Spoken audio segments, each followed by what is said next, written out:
তো আল্লাহ বললেন আফালা ইয়ানজুরুনা ইলাল ইবিলি কাইফা খুলিকাত, উটকে কিভাবে আমি তৈরি করলাম এটা একটু দেখতে পারে না ওরা? আরে উটের দিকে তাকালেই তো ওরা উটের মালিক আমি আল্লাহরে খুঁজে পাবে। উটের কথা আল্লাহ কেন বললেন? উট হচ্ছে এমন আজীব একটা প্রাণী যেটা প্রাণী বিজ্ঞানীদেরকে হয়রান করে দিয়েছে। আল্লাহু আকবার, আপনি অবাক হবেন উটের যে ফিচার আল্লাহ তাআলা দিয়েছেন। মক্কার লোকেরা উটের গোশত খাইতো, উটের দুধ খাইতো, উটের চামড়া দিয়ে দ্য ফাইনেস্ট লেদার তারা বানাতো, উটের উপর মাল নিয়ে বোঝাই করে এক প্রান্ত থেকে আরেক প্রান্তে পাড়ি দিত, নিজেরা উটের উপর রাইডিং করত। এবং উট হচ্ছে এমন প্রাণী যেটা একসাথে 1 মাস না খেয়ে বেঁচে থাকতে পারে। 1 মাস পানিও খাওয়া লাগবে না, খাবারও খাওয়া লাগবে না।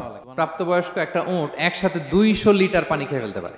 এবং উটের পেটের ভিতরে একটা স্পেশাল ওয়াটার চেম্বার আছে, ওই চেম্বারে রেখে দেয়, যখন লাগবে ওইখান থেকে নিয়ে নিয়ে বেঁচে থাকে। 1 মাস না খেয়ে বেঁচে থাকে কি করে? উটের পিঠে দেখবেন একটা কুজ আছে, এই পুরো কুজটা হচ্ছে চর্বির আধার।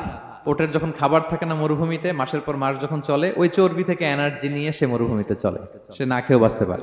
আমাদের চোখের মধ্যে যেমনি একটা পাপড়ি, এরকম এক পাপড়ি দিয়ে উটকে আল্লাহ বানায় নাই, ডবল লেয়ারের পাপড়ি দিয়েছে। কারণ মরুভূমির মধ্যে চলতে পথে লু হাওয়া থাকবে, মরুভূমির সাইমুম, বালুর ঝড়, এই ঝড় মোকাবেলার জন্য, লু হাওয়া মোকাবেলার জন্য ডবল লেয়ারের চোখের পর্দা।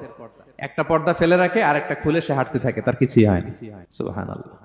আমাদের 98 ডিগ্রি ফারেনহাইটের স্বাভাবিক তাপমাত্রা, তাই না?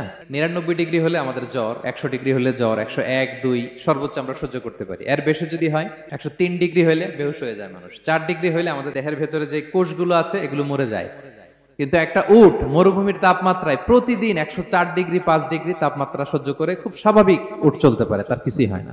এবং মরুভূমির মধ্যে যে ক্যাকটাস আছে, গুলমলতা, বড় বড় কাঁটা জাতীয় গাছ, যেই কাঁটা পৃথিবীর কোনো প্রাণী খেতে পারবে না, কিন্তু একটা উট অনায়াসে খেয়ে ফেলতে পারে।